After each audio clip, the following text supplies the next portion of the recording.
اعوذ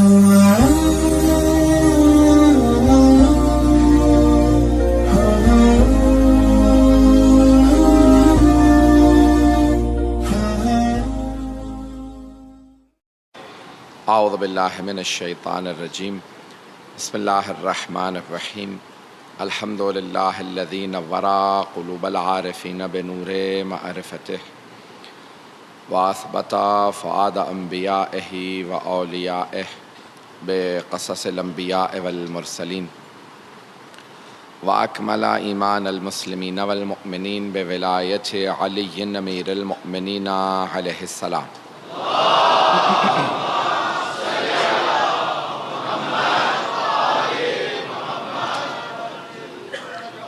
والصلاة والسلام والتحیۃ والاکرام علی افضل الموجودات العبد المؤید والرسول المسدد المصطفى الامجد المحمود الاحمد اعنی ابا القاسم محمد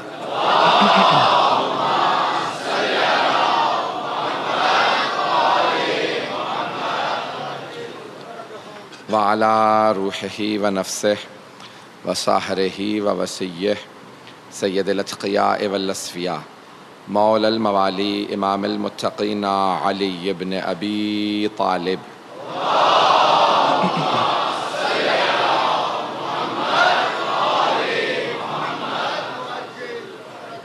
وعلی اوصیائہ لا سیما بقیۃ اللہ فی الارضین روحی وارواح العالمین لتراب مقدمہ الفدا واللعنة الدائمة على أعدائهم أجمعين من الآن إلى قيام يوم الدين أما بعد فقد قال الله الحكيم في كتابه الكريم بسم الله الرحمن الرحيم فأقم وجهك للدين حنيفا فطرة الله التي فطر الناس عليها لا تبديل لخلق الله ذلك الدين القيم ولكن أكثر الناس لا يعلمون صدق الله العلي العظيم صلوات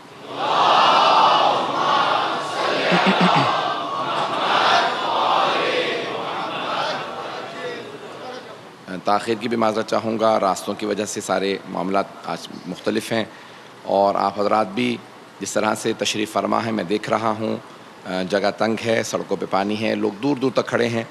مطالعے پیش کروں گا اپنے اشرے کے عنوان سے۔ جتنی بھی زحمت ہوگی، زحمت زیادہ ہونے سے ثواب زیادہ ہوتا ہے، اور اللہ نے اپنے راستوں کو سخت بنایا ہے تاکہ ہر کوئی نہ آ سکے۔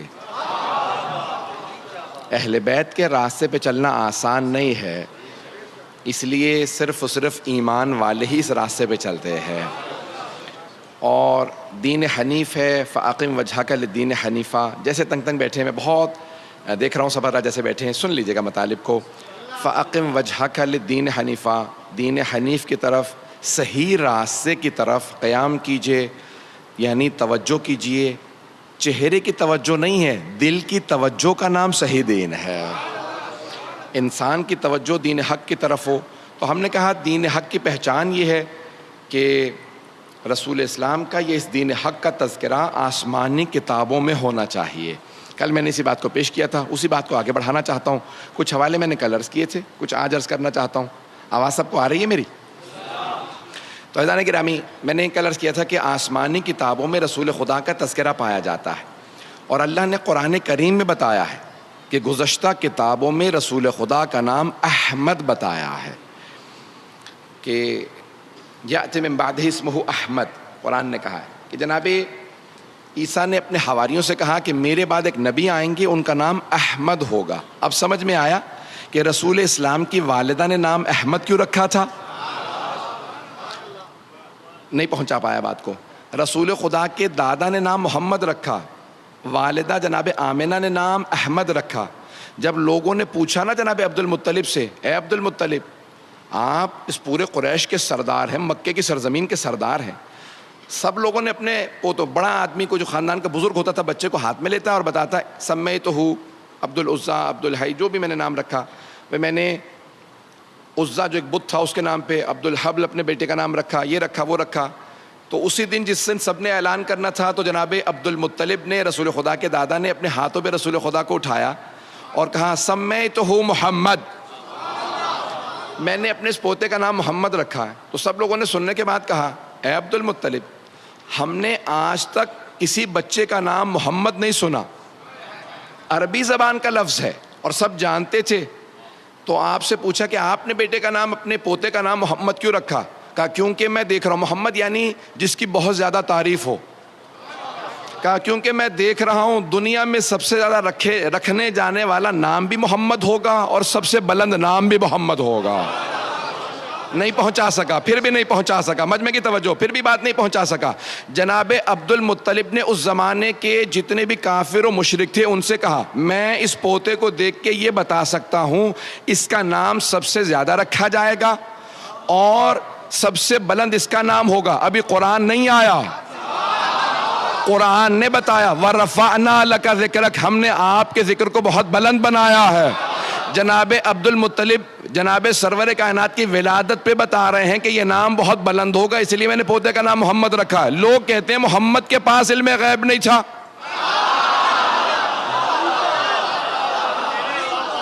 ان کے تو دادا دیکھ کے بتا رہے ہیں ان کا نام بہت بلند ہوگا۔ برطانیہ اور امریکہ کا ایک ادارہ ہے، وہ بتاتا ہے کہ سب سے زیادہ چیز کون سی کامن ہے، عام چیز کیا ہے۔ تو برطانیہ کے ایک ادارے نے بتایا تھا کہ دنیا میں سب سے زیادہ رکھے جانے والا نام، پہلا نام، دو نام ہوتے ہیں، فرسٹ نیم اور سر نیم یا لاسٹ نیم، یہ دو اصطلاحات استعمال ہوتی ہیں۔ پہلا نام، جیسے مثلا میرا نام ہے سید علی رضا رضوی، تو والدین نے نام علی رضا رکھا، سید، تو اب رضوی سر نیم کہلاتا ہے۔ تو وہ کہتے ہیں کہ سب سے زیادہ دنیا میں رکھا جانے والا نام، کیونکہ عیسائیوں کی آبادی سب سے زیادہ دنیا کے اندر ہے اور گوروں نے پوری دنیا میں حکومت کی ہے، تو جہاں جہاں جاتے تھے لوگوں کو اپنا پاؤنڈ دیتے تھے، اپنی زبان انگلش دیتے تھے اور اپنے نام دیتے تھے۔ تو انہوں نے کہا تھا کہ دنیا میں سب سے زیادہ رکھا جانے والا پہلا نام ہے جان اور سر نیم جو ہے وہ ہے اسمتھ۔ دنیا میں سب سے زیادہ اسمتھ ملیں گے اور پہلا نام ہوگا سب سے زیادہ جان۔ تو اب انہوں نے پچھلے 5-7 سال پہلے دوبارہ تحقیق کی کہ اب دنیا بدل چکی ہے، اب پہلا نام رکھا جانے والا محمد ہے اور آخری نام حسین ہے۔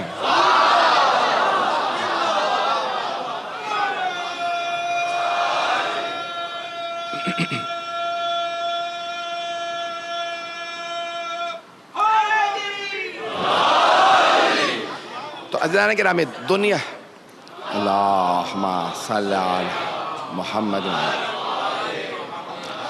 یہ جو 5-10 منٹ ختم ہو گئے، میں جلدی اسی لیے رفتار سے چل رہا ہوں کہ عزیزان گرامی، دنیا کے اندر آسمانی کتابوں میں رسول اسلام کا نام آنا تھا، تو دادا نے نام رکھا محمد اور جناب آمنہ نے نام رکھا احمد، اور 5 ہستیاں بھیجی گئی تھیں پیغمبر سے پہلے تاکہ پیغمبر کے لیے حفاظت کا انتظام کریں۔ ان 5 ہستیوں کے جلدی نام گنوا دوں جو ہمارا عقیدہ ہے، سننا چاہیں گے؟ تو اللہ نے 5 ہستیوں کو پیغمبر سے پہلے بھیجا تاکہ حفاظت کا انتظام کریں۔ پہلے آپ کے دادا جناب عبد المطلب، دوسرے آپ کے چچا ابو طالب، تیسرے آپ کے چچا حمزہ، چوتھے آپ کی والدہ جناب آمنہ اور 5ویں آپ کی چچی جناب فاطمہ بنت اسد۔ نہیں پہنچا سکا۔ ان 5 ہستیوں کو اللہ نے پہلے بھیجا تاکہ حفاظت کا انتظام کریں، اور یہ سب حفاظت کرتے تھے جب تک کہ اللہ نے سلطان النصیرہ کو نہیں بھیجا۔ وہ سلطان النصیرہ علی ابن ابی طالب ہے۔ وقت نہیں، میں بہت تیزی سے گزر رہا ہوں۔ تو عزیزان گرامی، اللہ نے 5 ہستیوں کو پہلے بھیجا، تو اب جناب عبد المطلب نے نام رکھا محمد، جناب آمنہ نے نام رکھا احمد۔ تو اب یہ اللہ قرآن میں فرما رہا ہے کہ جناب عیسیٰ نے اپنے حواریوں سے کہا کہ میرے بعد یأتی من بعد اسمہ، کہ بتا دیجئے سب کو، اللہ نے کہا اپنے حواریوں کو، اپنے ماننے والوں کو بتا دیں عیسیٰ کہ آپ کے بعد ایک نبی آنے والا، نام ہوگا احمد۔ اب جناب عبد المطلب نے نام رکھا محمد، تو اب جناب آمنہ نے احمد رکھ کے بتایا کہ وہ جو عیسیٰ نے بشارتیں دی تھی نا وہ ہمیں بھی پتا ہے۔ پتہ نہیں لوگ ہیں یا نہیں۔ جناب آمنہ نے کہا ہمیں بھی معلوم ہے، اس لیے ہم نے نام احمد رکھا۔ اب احمد بہت زیادہ تعریف کرنے والا، اللہ کی حمد کرنے والا، اور جس کی سب سے زیادہ تعریف ہو اسے بھی احمد کہا جاتا ہے۔ محمد سب سے زیادہ تعریف ہونے والا، عزیزان گرامی، نام احمد رکھا۔ تو اب جو پرانی انجیل ہے اس کے اندر جو الفاظ لکھے ہیں انجیل کے اندر، وہ لاطینی زبان میں، لیٹن کے اندر جو الفاظ رسول اسلام کے لیے استعمال ہوئے، جو ہمارے علماء نے تحقیق کر کے نکالا اور پھر میں نے خود حوالہ جات کو دیکھا، تو وہ لاطینی زبان میں لفظ ہے پیراکلیٹی لفظ ہے یہ لاطینی زبان میں، اور عام طور سے عربی میں جب ترجمہ کرتے ہیں تو کیونکہ عربی میں پے نہیں ہے تو لکھتے ہیں فار قلیتا۔ جب اس لفظ فار قلیتا کو عربی میں دوبارہ منتقل کیا جائے تو بنتا ہے احمد. نہیں پہنچا پا رہا ہوں بات کو. تو اب بائبل میں موجود ہے لفظ پیراکلیٹی. ان سے پوچھا جائے کہ یہ کون ہے؟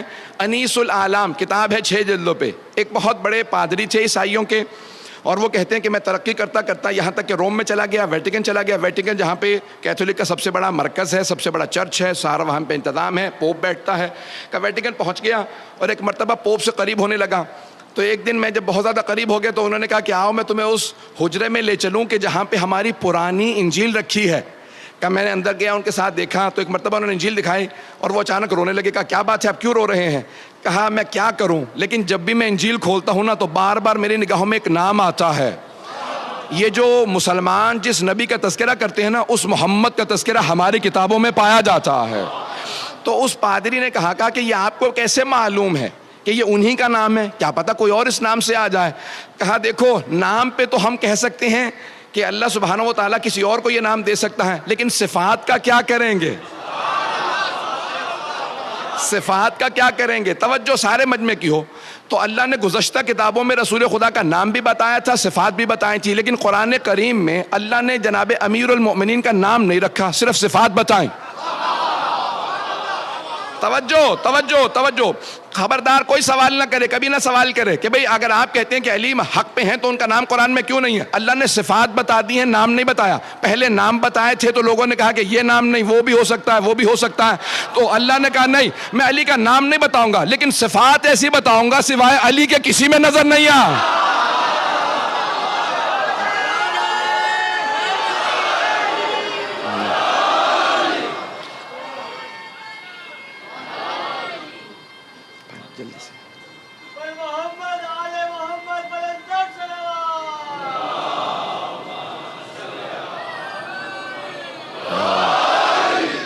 توجہ ہے زانے گرامی. تو اب اللہ سبحانہ و تعالیٰ نے قرآن کریم کے اندر صفات کو بتایا ہے, اور صفات بتاتی ہیں. حبیب خدا کی وہاں صفات کو بیان کیا تھا. میں جلدی سے ایک اشارہ کر کے آگے بڑھوں, اگر سننا چاہیں گے جناب امیر میں.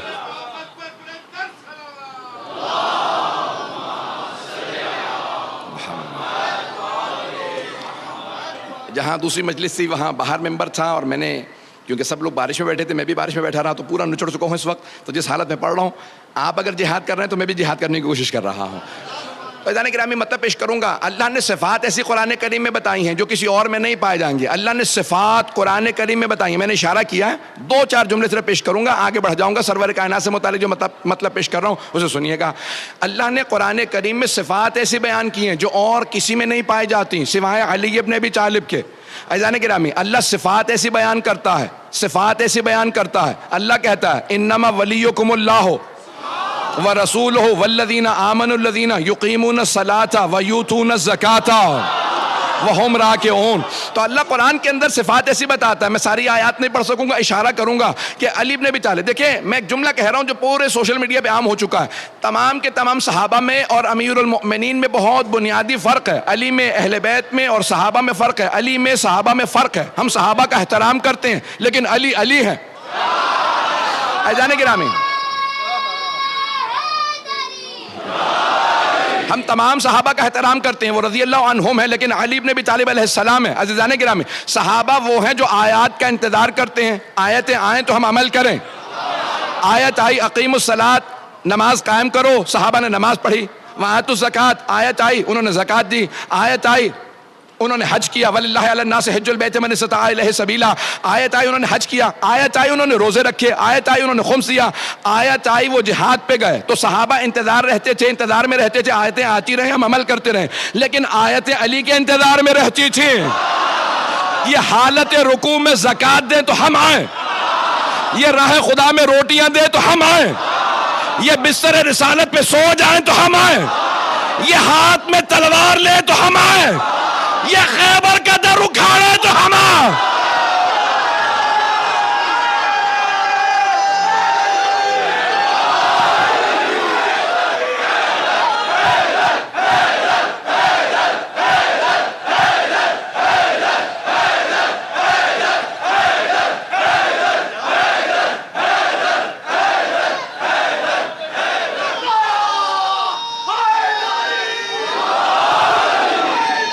توجہ فرمائے عزیزان گرامی، آل محمد علیہ السلام کچھ اور ہیں۔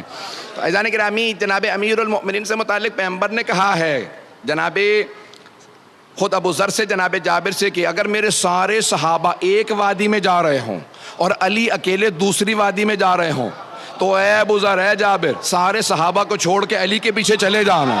توجہ توجہ توجہ، سارے مجمع کی توجہ، کہ سارے صحابہ کو چھوڑ کے علی کے پیچھے چلے جانا۔ کہ یا رسول اللہ، آپ نے کہہ دیا، ہم نے مان لیا، لیکن دلیل کیا ہے، وجہ کیا ہے؟ سب کو، اتنے صحابہ کو چھوڑ کے علی کے پیچھے چلے جائیں؟ کہ کیونکہ علی مع الحق والحق مع علی، علی حق کے ساتھ ہے، حق علی کے ساتھ ہے۔ لیکن یہاں پہ حدیث تمام نہیں ہوتی، یہاں پہ ایک روک کا جملہ کہہ رہا ہوں، میں پڑھنا کچھ اور جاتا تھا لیکن آپ حضرات نے مزاج بنا دیا۔ تو یہاں سرور کائنات نے کہا، ہاتھوں کو بلند کر کہا علی مع الحق، علی حق کے ساتھ ہے، پھر کہا نہیں والحق مع علی، حق علی کے ساتھ ہے، پھر ہاتھوں کو اٹھا کے کہا اللہم ادر الحق کما دار علی، پروردگارہ حق کو ادھر موڑ دے جہاں علی جا۔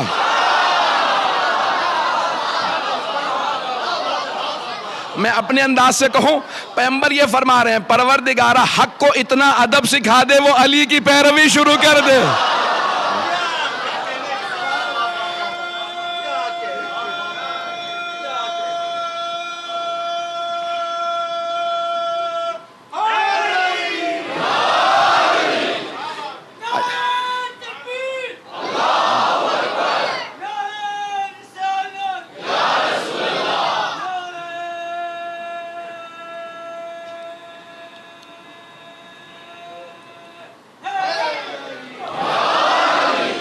توجہ ہے سارے مجمع کی میرے ساتھ؟ تو تمام آسمانی کتابیں بتائیں گی کہ حق کس کے ساتھ ہے۔ عزیزان گرامی، کہ جب پیغمبر اسلام خود شام تشریف لے جا رہے تھے جناب ابو طالب کے ساتھ، تو ساری کی ساری ہماری دینیات کی کتابوں میں موجود ہے کہ سارے کے سارے وہاں جو پادری دیکھ رہے تھے، عیسائی تھے، وہ ایک مرتبہ جناب ابو طالب کے ساتھ سرور کائنات کو جب پہاڑوں سے اتر کے دمشق میں جا رہے تھے تو جیسے شام میں پہنچے تو انہوں نے فوراً جناب ابو طالب کو روکا، کہا ابو طالب، یہ جو آپ کے ساتھ 18 برس کا جوان ہے یہ کون ہے؟ تو ان سب نے کہا یہ میرا بھتیجا۔ جناب ابو طالب نے ان سب سے کہا یہ میرا بھتیجا محمد مصطفیٰ ہے۔ تو کہا کہ ہم نے ان میں وہ صفات دیکھی ہیں جو ہماری انجیل میں پائی جاتی ہیں۔ تو جناب ابو طالب نے کہا تم بتاؤ تمہارے پاس کیا لکھا؟ کہا بھی ہم نے دیکھا جب یہ اتر رہے تھے نا تو درخت ان کے سامنے جھک رہے تھے۔ توجہ توجہ توجہ، درخت ان کے سامنے جھک رہے تھے، محسوس یہ ہوتا تھا یہ سارے کے سارے پہاڑ ریزہ ریزہ ہو جائیں گے، سب چیزیں ان کے قدموں کے بوسے لے رہی تھی، اور یہ ساری کی ساری کائنات سے تسبیح کی آوازیں آ رہی تھی۔ لگتا ہے یہ وہ جو آخری نبی ہیں وہ یہی ہیں۔ عیسائی پادری دیکھے پہچان لے،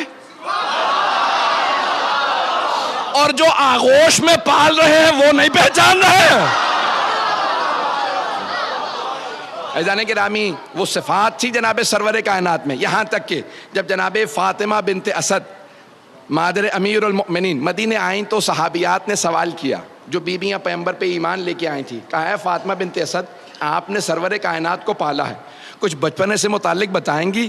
تو انہوں نے اتنے معجزات سنائے، میں صرف ایک معجزے کی طرف اشارہ کروں گا اگر سننا چاہیں گے سب حضرات، کہ دین حق کا جو پیشوا ہوگا اس میں صفات کیا ہونے چاہیے۔ تو کہا کہ رسول خدا کو بچپنے سے خرمے بہت پسند تھے، تو میں بہترین جو خرمے ہوتے تھے نا چن کے ان کے لیے رکھ دیتی تھی کہ جب گھر آئیں گے تو خرمے کھا لیں گے، کھجور کھا لیں گے۔ کہ ایک دن میری آنکھ لگ گئی، دوپہر کی گرمی تھی کیونکہ پیغمبر کو آنے میں دیر ہو گئی، تو جیسے ہی پیغمبر گھر آئے تو اچانک کچھ دیر بعد میری آنکھ کھلی، کہا رسول خدا کے آنے کا وقت ہو گیا، تو آپ نام لیتی تھی، کہا کہ بھی محمد کے آنے کا وقت ہو گیا۔ کہا میں اٹھی فوراً صحن میں گئی کہ میں خرمے جو پک جاتے تھے وہ گر جاتے تھے وہ جمع کر لوں اور دھو کے رکھ دوں۔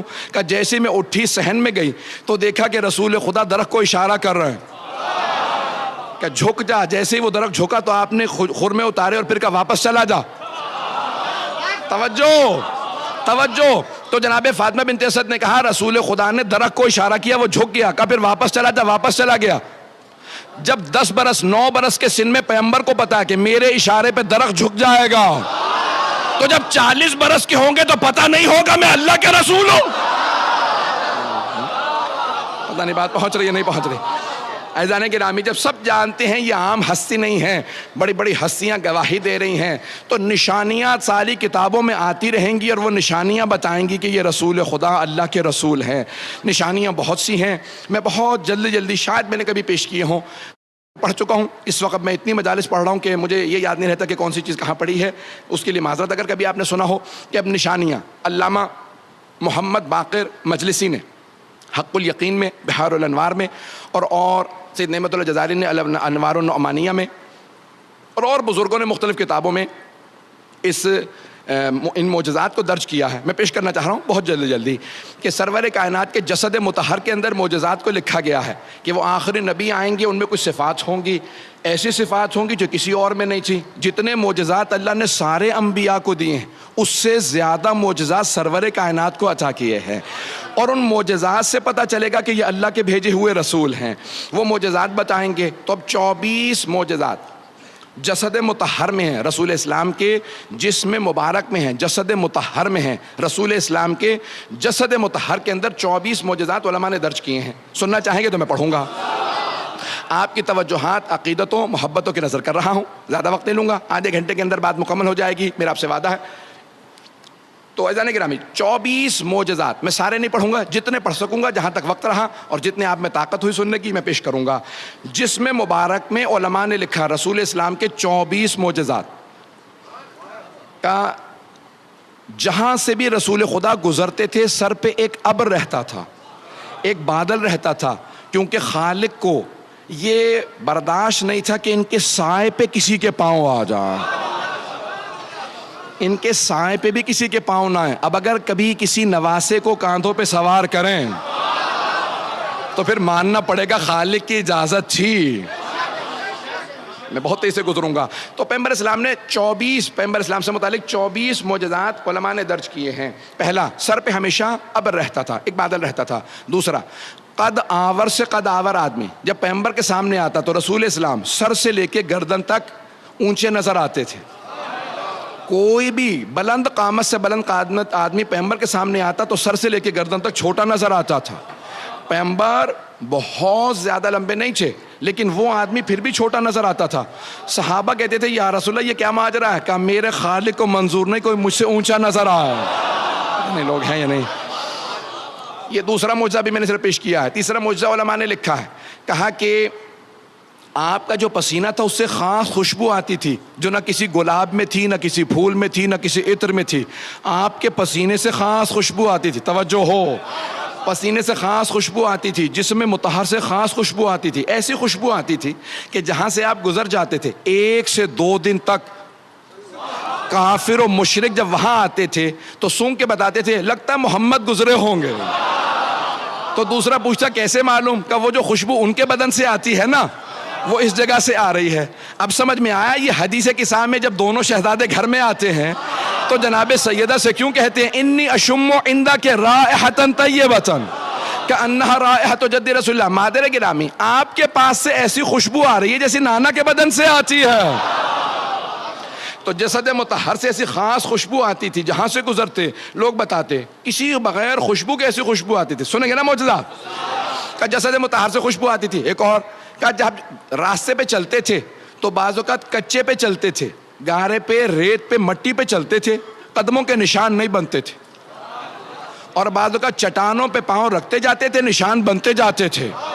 اب سمجھ میں آیا یہ قدم گاہ کے نشان کیوں ہیں.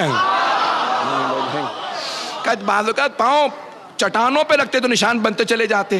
تو بعض علماء نے لکھا کہ اگر بعض صحابہ نے سوال کیا یا رسول اللہ بعض اوقات ہمیں لگتا ہے کہ آپ مٹی پہ نہیں چل رہے ہیں، اس سے اوپر چل رہے ہیں، آپ کے نشان نہیں بنتے اور چٹانوں پہ نشان بنتے چلے جاتے ہیں بعض اوقات، یہ کیا وجہ ہے؟ کہا میں اختیار رکھتا ہوں جہاں چاہوں میرے قدموں کے آثار باقی رہیں. ارے جسے قدموں کے آثار پہ اختیار ہو کیا دلوں پہ اختیار نہیں ہوگا؟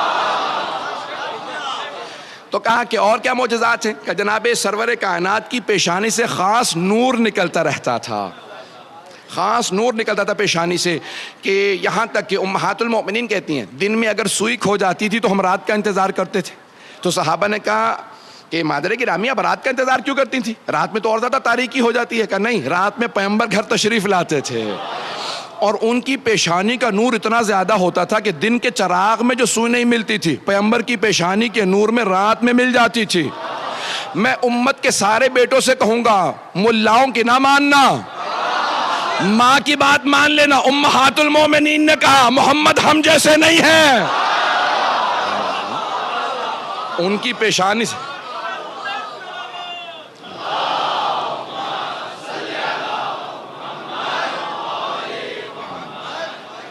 توجہ ہے میرے ساتھ مجمع کی؟ کہا یہ 24 معجزہ میں سارے نہیں پیش کر رہا ہوں، جلدی پیش کروں گا۔ کہا جسم مبارک سے خاص پیشانی سے خاص نور نکلتا تھا، آپ کے بال اور ناخن بڑھتے نہیں تھے، بال بڑھتے نہیں تھے، جیسے تھے ویسے ہی رہتے تھے۔ صرف ایک مرتبہ سر کے بال حجۃ الوداع کے موقع پہ سر منڈوایا تو سارے صحابہ نے آپ کے منہ مبارک، فارسی میں منہ کہتے ہیں اسی لیے منہ مبارک کہا جاتا ہے، پیغمبر کے بال نہیں کہتے، منہ مبارک کہتے ہیں، تو صحابہ کرام نے سارے کے سارے پیغمبر اسلام کے مبارک آپس میں تقسیم کر لیے، اور وہ فرماتے تھے ہم ہاتھوں پہ رکھ کے جب دعا مانگتے تھے دعا قبول ہوتی تھی۔ توجہ سارے مجمع کی توجہ ہو، ماننے پہ آتے ہیں تو منہ کو مان لیتے ہیں، بال کو مان لیتے ہیں، اور نہیں ماننے پہ آتے تو آل کو نہیں مانتے، تو منہ مبارک۔ تو جانے گا وقت نہیں ہے میرے پاس، ساتھ ساتھ چلتے رہیے گا، جس محبت سے آپ سن رہے ہیں اسی سے سنتے رہیے گا، بس میری بات پہنچ جائے یقین مانیے کہ آج کی مجلس ہو گئی۔ جانے گرامی اب تو منہ مبارک پیغمبر اسلام کے ناخن نہیں بڑھتے تھے، جب سفر کرتے ناخن کاٹتے نہیں تھے، پوچھا کیوں؟ کہا ایسا نہ ہو کہ کاٹ کے پھینکے لوگوں کے پاؤں آئیں، تو کہا منہ مبارک، اور آپ کے ناخن بڑھتے نہیں تھے۔ توجہ رکھیے گا یہ معجزات ہے پیغمبر کے، عام نہیں ہے، پیغمبر اسلام کی ہستی۔ تو آپ کے منہ مبارک، آپ کے ناخن، یہاں تک لکھا ہے کہ سرور کائنات جب وضو کرتے تھے تو صحابہ وضو کا پانی بہنے نہیں دیتے تھے، یہاں تک کہ خود شیخ مرتضیٰ مطہری نے بھی لکھا، بڑے بڑے علماء نے لکھا، صحابہ کرام فوراً ظرف لے کے آتے، برتن لے آتے، کہ پیغمبر کے وضو کا پانی گرنے نہ دینا۔ جب پیغمبر وضو کر رہے ہوتے تھے تو وہ فوراً ظرف نیچے رکھ دیتے، یہ پیغمبر کے بدن سے مس ہوا پانی ہے، لے جانا، بیماروں کو پلانا، شفا مل جائے گی۔ تو صحابہ کرام تبرکن پیغمبر کے بدن سے مس ہوا پانی لے جاتے تھے، تبرکن۔ تبرک کے منکروں کو بتا دیجئے صحابہ تبرک کو مانتے تھے۔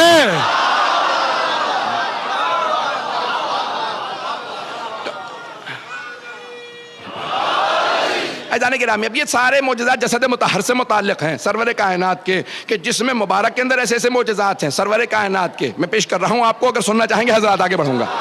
یہاں تک کہ جناب خدیجۃ الکبریٰ نے میسرہ اپنے خادم سے پوچھا تھا جو ان کا منشی تھا کہ جب تم سفر میں ساتھ تھے تو تم نے کیا غور کیا؟ کہا بی بی جب رات کو خیمے نصب کر دیے جاتے تھے سب لوگ زمین پہ اپنے بسترے لگا کے سو جاتے تھے، تو جب بھی کوئی خیمے میں آتا تو اشارہ کر کے بتا دیتا تھا یہ محمد سو رہا ہے، تو کہا میسرہ پتہ کیسے چلتا تھا؟ کہا بی بی سارے کے سارے افراد جب سو جاتے تھے تو رات کی تاریکی تھی تو پتہ نہیں چلتا تھا کون کون ہے، لیکن جب محمد مصطفیٰ سوتے تھے نا تو پورے بدن کو ڈھانپ لیتے تھے کالی چادر سے، اور سارے ہمارے بھائی بھی آج تک نعتیں پڑھتے ہیں، اے کالی کملی والے تجھ پہ لاکھوں سلام۔ پیغمبر کالی کملی پہلے تو سنت ہے، ہم شیعہ کالے کپڑے پہنے تو بدعت ہے۔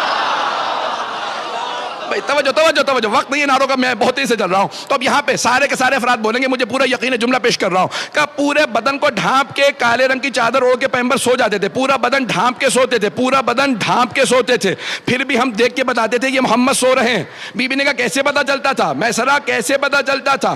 کہ بی بی جب سارے سو رہے ہوتے تھے تو وہ سب کے سب تاریکی میں ہوتے تھے، لیکن جب محمد مصطفیٰ سوتے تھے تو ان کے بدن سے نور چھن چھن کے نکلتا تھا، کالی چادر سے بھی نور باہر آ رہا ہوتا تھا، ہم نور دیکھ کے بتا دیتے تھے یہ محمد سو رہے ہیں۔ تو اب مجھے کہہ لینے دیجئے، اگر پیغمبر کو شب ہجرت کسی کو اپنے بستر پہ سلانا ہو تو کسی ایسے کو سلائیں گے جس کے جسم سے ویسا ہی نور نکلتا ہو۔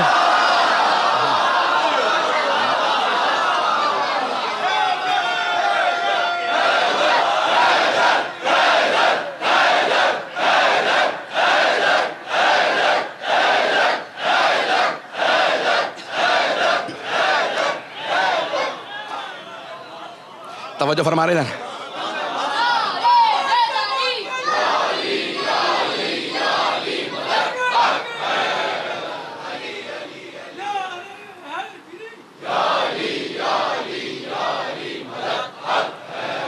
توجہ فرما رہے جانے گرامی؟ تو اب جسد مطہر کے اندر سرور کائنات، کیسے جانے گرامی؟ سرور کائنات کوئی عام ہستی نہیں ہے، اس زمانے کے لوگ، پیغمبر فرماتے ہیں اس زمانے کے لوگ مجھے دیکھ رہے ہیں، اگر نہ مانے تو پھر ان کی کیا حیثیت ہے کہ دیکھ رہے ہیں پھر بھی نہیں مانتے۔ اور آپ نے سخت جملے استعمال کیے ہیں، لیکن ایک جملہ فرماتے ہیں، کہتے ہیں لیکن میرا سلام ہو میری آخری امت پہ جو بغیر دیکھے مجھ پہ ایمان لائے گی۔ پیغمبر نے سلام بھیجا اپنی آخری امت پہ کہ بغیر دیکھے ایمان لے آئیں گے۔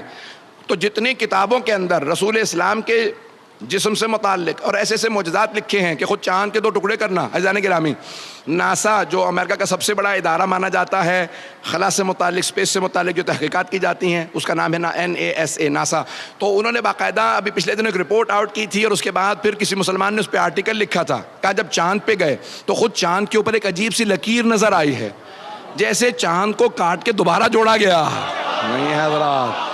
ون شقل قمر، سورہ قمر کے اندر ہے کہ چاند کو تم نے نہیں دیکھا کہ ہمارے حبیب نے چاند کے 2 ٹکڑے کیے، ایک ٹکڑے کو مشرق بھیجا، دوسرے کو مغرب۔ آج بھی جب سائنس کھل کے اعلان کرے گی تو ماننا پڑے گا محمد مصطفیٰ کے معجزات سب سے زیادہ ہیں۔ رسول اسلام نے معجزات، دین حق کی سب سے بڑی نشانی، حقانیت رسول خدا کی سب سے بڑی نشانی ان کے وہ تمام معجزات، ان کا تذکرہ جو ساری کتابوں میں پایا جاتا ہے۔ صرف ایک اور میں بات کہنا چاہوں گا، اگر اس کو بھی سب غور سے سن لیجئے گا۔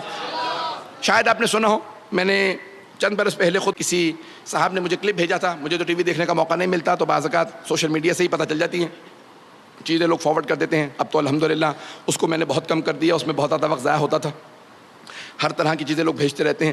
تو اس کے اندر کسی صاحب نے کلپ بھیجا، ایک صاحب کا، آپ کے کوئی مولانا کے کسی مسلک سے بات کر رہے تھے ٹی وی پہ، کہنے لگے کہ رسول خدا نے جتنے معجزات سارے انبیاء کو دیے ہیں اس سے زیادہ معجزات رسول خدا کو دیے ہیں، لیکن ایک شے رسول خدا کو اللہ نے عطا نہیں کی، وہ ہے شہادت۔ اور پھر کہنے لگے کہ نہیں، لیکن شہادت کی 2 قسمیں ہیں، سری اور علنی۔ سری شہادت، چھپی ہوئی شہادت، علنی آشکار شہادت، کھلی ہوئی شہادت۔ چھپی ہوئی شہادت زہر سے ہوتی ہے، کھلی ہوئی شہادت تلوار سے۔ تو کہا لیکن اللہ نے رسول خدا کو 2 نواسے عطا کر دیے، ایک کو سری شہادت دی، دوسرے کو علنی شہادت دی۔ حسن مجتبیٰ کی شہادت زہر سے ہوئی، اور حسین ابن علی علیہ السلام دونوں کی ان کی شہادت ہوئی تلوار سے۔ تو اللہ نے رسول خدا کو 2 نواسے دے دیے، تو ان کو شہادت نہیں دی تھی، ان دونوں کو شہادت دے دی، تو ان دونوں کی شہادت ان کی شہادت نہیں ہے، رسول خدا کی شہادت ہے۔ البتہ ہمارا عقیدہ یہ ہے کہ خود رسول خدا کی بھی شہادت، ان کو زہر دیا گیا ہے، میں اس میں نہیں جا رہا، لیکن ایک جملہ یہاں پہ ضرور کہوں گا، بغیر مولانا کا نام یہاں پہ آپ کے سامنے ذکر کیے۔ وہ کہتے ہیں کہ ان 2 نواسوں کی شہادت ان کی شہادت نہیں ہے، ان دونوں کی شہادت رسول خدا کی شہادت ہے، کیونکہ یہ دونوں رسول خدا کے نمائندے تھے۔ تو چھپی ہوئی شہادت بھی رسول خدا کی شہادت، اور کھلی ہوئی شہادت بھی رسول خدا کی شہادت۔ حسن مجتبیٰ کی شہادت بھی رسول خدا کی شہادت ہے، اور حسین ابن علی کی شہادت بھی رسول خدا کی شہادت ہے۔ میں نے مان لیا مولانا صاحب، لیکن ایک جملہ میں بھی کہنا چاہوں گا، اگر ان دونوں کی شہادت ان کی شہادت نہیں، رسول خدا کی شہادت ہے، تو پھر یہ بھی مانیے ان دونوں کا قاتل ان کا قاتل نہیں، رسول خدا کا قاتل، اور رسول خدا کا قاتل ان دونوں کا قاتل ان کا قاتل نہیں، رسول خدا کا قاتل ہے۔ تو رسول خدا کا قاتل کبھی رضی اللہ عنہ نہیں ہو سکتا۔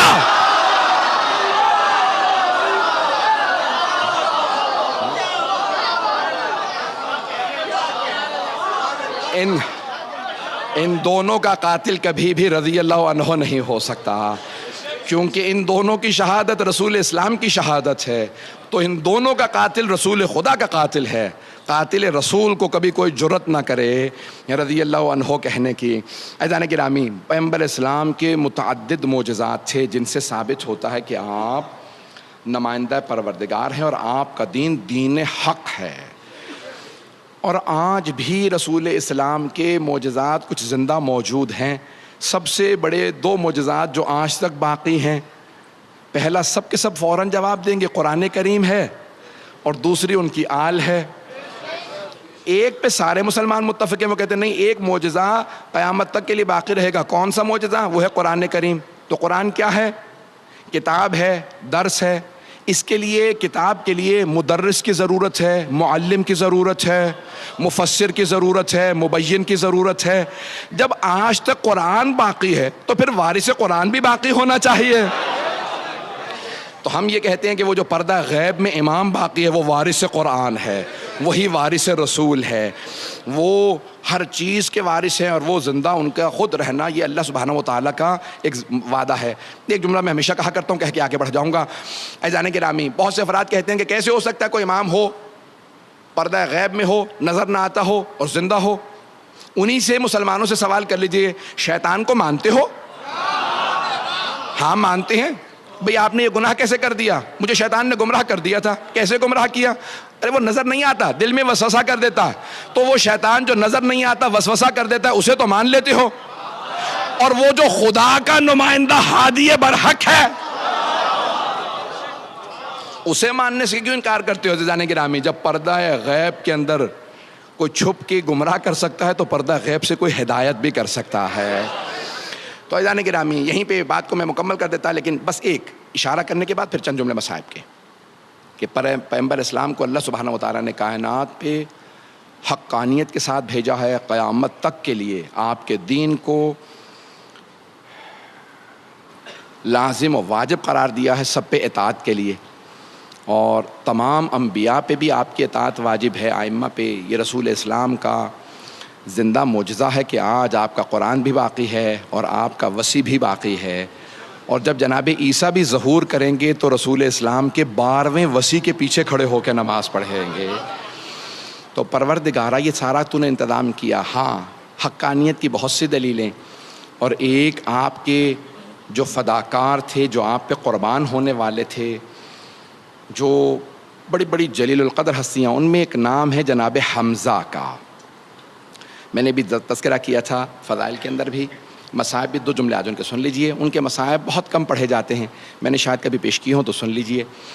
عزیزان گرامی جناب حمزہ امام حسین علیہ السلام سے پہلے سید الشہداء، میدان احد میں ابو سفیان اور ہندہ نے ایک مرتبہ غلام خریدا، نام تھا اس کا وحشی، اردو میں آپ لوگ وحشی کہتے ہیں، عربی میں وحشی کہا جاتا ہے۔ وحشی یعنی بہت خونخوار درندہ صفت غلام تھا، حبشہ کا تھا، اور نیزہ اندازی میں بہت ماہر تھا۔ تو ابو سفیان اور ہندہ نے دونوں نے، یزید کے دادا دادی معاویہ کے والدین نے، اس غلام کو خریدنے کے بعد کہا کہ تم یا محمد مصطفیٰ کو مار دو یا علی مرتضیٰ کو، دونوں میں سے کسی ایک کو مار دو گے تو ہم تمہیں آزاد کر دیں گے، پیسے بھی دیں گے، اور بہت کچھ کہا۔ تو اس نے کہا نہ میں رسول خدا صلی اللہ علیہ وسلم کو مار سکتا ہوں، نہ علی مرتضیٰ کو۔ تو ہندہ نے پوچھا کیوں؟ کہا کیونکہ رسول خدا کے چاروں طرف اطراف میں لوگ بہت زیادہ ہوتے ہیں، چاروں طرف لوگ ہوتے ہیں، اور علی کی نظر چاروں طرف ہوتی ہے، علی چاروں طرف دیکھ کے مقابلہ کرتے ہیں۔ کہا میں نہیں مار سکتا۔ کہا پھر میں اور کچھ نہیں سنوں گی، تم حمزہ کو مار دو۔ تو اس نے کہا ایک شرط پہ، میں حمزہ کو سامنے سے نہیں مار سکتا، میں چھپ کے وار کروں گا، اور نیزہ ان کی پشت سے اتنی زور سے ماروں گا کہ سینے سے باہر نکل آئے۔ اس نے کہا ٹھیک ہے ہمیں منظور ہے، حمزہ کو مار دو۔ کہا وہ شیر کا شکار کرنے والے ہیں، میں سامنے سے وار نہیں کر سکتا۔ اس نے چھپنے کے بعد ایک مرتبہ جناب حمزہ کو میدان احد میں ایک ایسی برچھی ماری کہ پشت سے داخل ہوئی، سینے سے سامنے سے وہ نیزہ باہر نکل آیا۔ جناب حمزہ جب گر رہے تھے تو بار بار ایک ہی جملہ دہراتے تھے، یا رسول اللہ آپ تنہا رہ جائیں گے۔ اپنے جن سے انسان محبت کرتا ہے نا، ان کی تنہائی کا انسان کو بڑا صدمہ ہوتا ہے۔ اب سمجھ میں آیا، یہ جو میدان کربلا میں ہر امام حسین کے انصار میں سے شہید ہوتے ہوئے بس ایک ہی کہتے تھے، مولا ہمیں مرنے کا کوئی غم نہیں، لیکن آپ کی تنہائی کا بڑا صدمہ ہے کہ اے حسین آپ بالکل تنہا رہ جائیں گے۔ تو عزیزان گرامی جناب حمزہ جیسے ہی زمین پہ گرے نا، اس میدان احد میں بہت زیادہ واقعات ہو چکے تھے، بہت زیادہ حملے ہو چکے تھے، پیغمبر مختلف جگہوں پہ لوگ شہید ہو رہے تھے۔ تو جناب حمزہ کچھ دور فاصلے پہ شہید ہوئے تھے۔ ہندہ نے فوراً سینہ چاک کروایا، کہا کہ ان کا سینہ چاک کر کے مجھے ان کا کلیجہ نکال کے دے دو۔ تو ایک مرتبہ وحشی نے واقعاً سینہ چاک کیا اور کلیجہ نکالا۔ چھٹے امام فرماتے ہیں لیکن اللہ نے اس کلیجے کو اس لیے اتنا سخت کر دیا کہ کہیں کافرہ کے جسم کا جز نہ بن جائے۔ وہ کھانا چاہتی تھی، اس نے منہ میں رکھا، جب چبانا چاہا تو اس سے چب نہیں سکا۔ اسی لیے جب زیارت عاشورہ یا زیارات پڑھے نا تو چھٹے امام نے ہمیشہ جب بھی ہندہ پہ لعنت کیے تو ایک ہی جملہ کہا، وَبْنَ آکِلَةُ الْأَكْبَاتِ، کلیجہ چبانے والی کے بیٹے۔ کربلا میں آئے تھے کہ جنہوں نے ہمارے چچا حمزہ کا کلیجہ چبایا تھا۔ پیغمبر اسلام کو اس بات کا بڑا غم تھا۔ پھر اس نے ایک مرتبہ جب کلیجہ چبایا نا تو چبا نہیں اس سے، تو اس نے کہا کہ ان کا مسئلہ کر دو۔ مسئلہ اسلام میں حرام ہے۔ مسئلہ کیا ہوتا ہے؟ کہا کہ ان کی ناک کاٹو، ہونٹ کاٹو، کان کاٹو، ان کی آنکھیں کاٹو، اور اس کے بعد سارے ہاتھوں کی انگلیاں کاٹو، پاؤں کی انگلیاں کاٹو، ان کے اعضاء نکال کے ایک ہار بنا کے مجھے دے دو۔ ہندہ نے گلے میں پہنا، کہا میں مکے میں جا کے سب کو بتاؤں گی وہ جو شیر کا شکار کرنے والا حمزہ تھا نا، اس کے کلیجے کے ٹکڑے لے کے آئی ہوں۔ بس بھائی جب مسئلہ کر دیا، پیغمبر اسلام کو ابھی عجیب و غریب ایک کیفیت ہے. کسی بھی چچا سے اگر محبت ہو تو انسان کو تکلیف تو ہوتی ہے نا کہ ارے میرے چچا کا کیا عالم کیا. تو پیغمبر اسلام نے ایک صحابی سے کہا میرے چچا کی کیا خبر ہے، ذرا جاؤ جا کے دیکھ کے آؤ. وہ آئے، آ کے دیکھا کہ میں بری خبر پیغمبر کو نہیں دوں گا. پیغمبر نے کہا یا علی آپ خود جائیے. جب مولا پہنچے تو زار و قطار رونے لگے ہمارے چچا کو کس طرح سے مصلح کیا. اب پیغمبر خود اٹھے اور اٹھنے کے بعد اس جگہ پہ آئے جہاں جناب حمزہ تھے. اتنا روئے کہ پیغمبر زمین پہ غش کر کے گر گئے اور روتے جاتے تھے، کہتے جاتے تھے پروردگارا میرے چچا کا مصلح کر دیا، میرے چچا کا سینہ چاک کر دیا. میں ہاتھ جوڑ کے کہوں گا یا رسول اللہ آپ کے چچا کا مصلح ہوا، آپ سے برداشت نہیں ہوا. یا رسول اللہ ذرا کربلا میں آ کے دیکھیے آپ کے نواسے حسین کے سینے پہ گھوڑے دوڑا دیے گئے. لاشے پہ گھوڑے دوڑائے گئے. اجرکم اللہ، اجرکم اللہ. بس بھائی کوئی بخل نہ کرے. اجرکم اللہ. میرے گلے میں طاقت نہیں کہ میں اور پڑھ سکوں، 4 سے 5 منٹ کی زحمت دوں گا. بس بھائی جناب رسول اسلام بہت روئے. اتنا روئے کہ ایک مرتبہ مستورات مدینے سے آنے لگیں. جناب فاطمہ الزہرا آگے میرے بابا رو رہے ہیں. اور کون آیا جانتے ہیں؟ جناب صفیہ آ گئی، رسول خدا کی پھپھی ہیں، جناب حمزہ کی بہن ہیں. پہنچ گئیں کہاں پہ؟ میدان احد میں. کہا یا رسول اللہ مجھے اپنے بھائی کے لاشے پہ آنے دیں. رسول خدا نے ایک صحابی سے کہا میری پھپھی کو روک دو، کہو پیغمبر نے منع کیا ہے. جناب صفیہ نے کہا نہیں، میں نہیں مان سکتی کہ رسول خدا روکیں گے. کبھی کسی بہن کو بھائی کے لاشے پہ جانے سے نہ رو.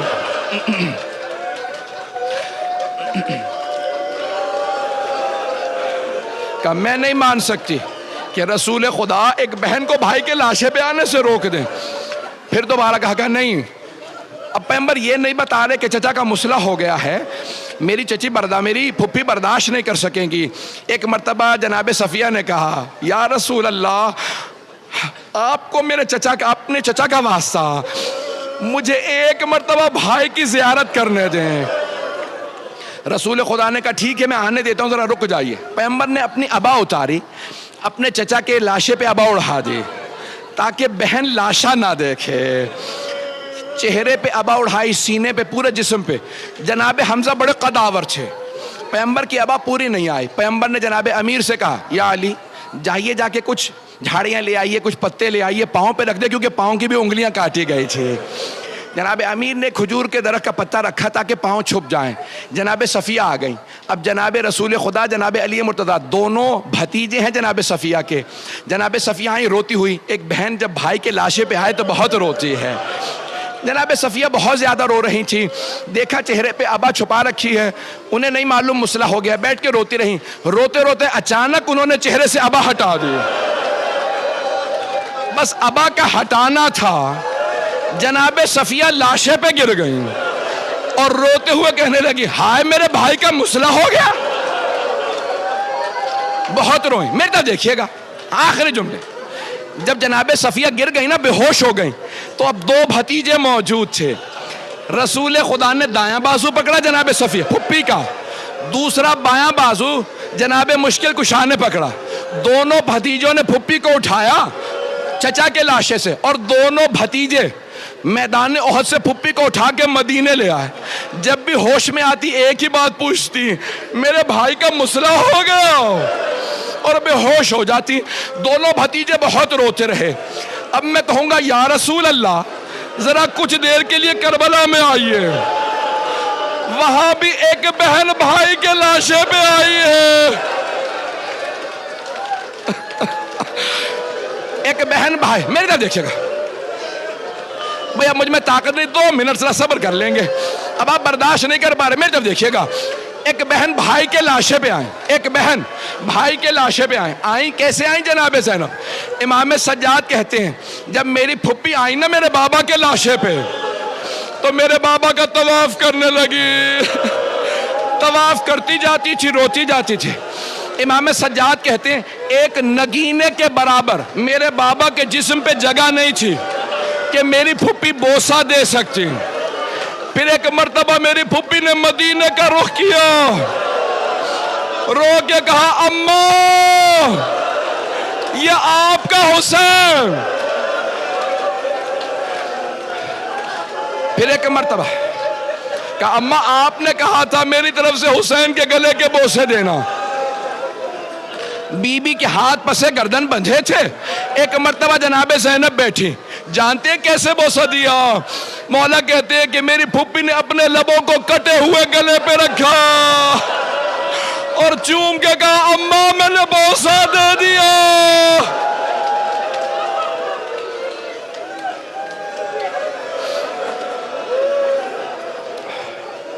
الا لعنت اللہ علی القوم الظالمین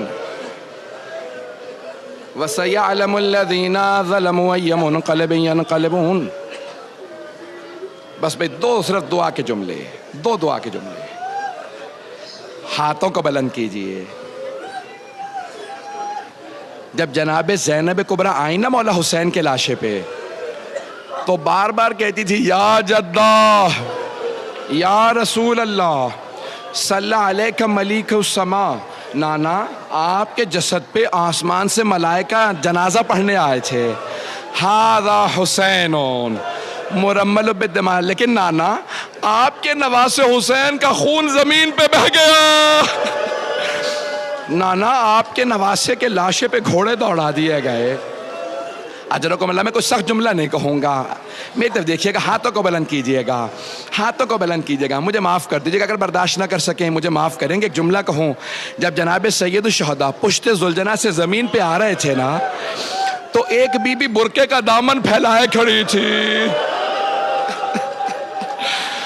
امام حسین بار بار کہتے ہوں گے پروردگارہ گواہ رہنا, جب آئے نا زمین پہ تو کسی ماں نے کہا ہوگا میرے لال میں تجھے تنہا نہیں چھوڑوں گی. پروردگارہ واسطہ اس ماں کی عظمتوں کا کہ جنہوں نے اپنے برقعے کے دامن کو پھیلایا, سر کے نیچے رکھا. جب سر کے نیچے کپڑا رکھ دیا نا, تو جانتے گردن پہ کیا کیا؟ بڑے بزرگ عالم دین ہیں آیت اللہ شیخ جعفر شوشتری, روایت پیش کر رہا ہوں, مجھے معاف کر دیجئے, پڑھوں گا ضرور. پوچھا کون سی روایت صحیح آغا؟ یہ پشتے گردن سے امام حسین کو ذبح کیا تھا, سامنے کے گردن سے ذبح کیا تھا, یا گودال میں نیزہ لگا تھا؟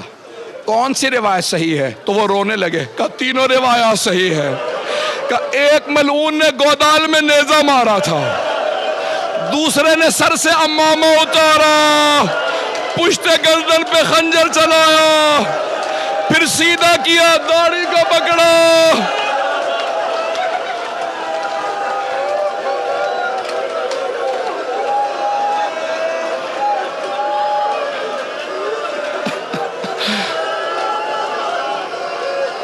امام زمانہ کہتے ہیں میرا سلام و میرے جد حسین پہ, وَالشِّمْرُ جَالِسٌ عَلَى صَدْرِهِ, جب شمر سینے پہ سوار تھا, آخذٌ بِلِحْيَتِهِ, داڑھی کو پکڑ رکھا تھا. 70 قدم کے فاصلے پہ ایک بہن کھڑی رو رہی تھی.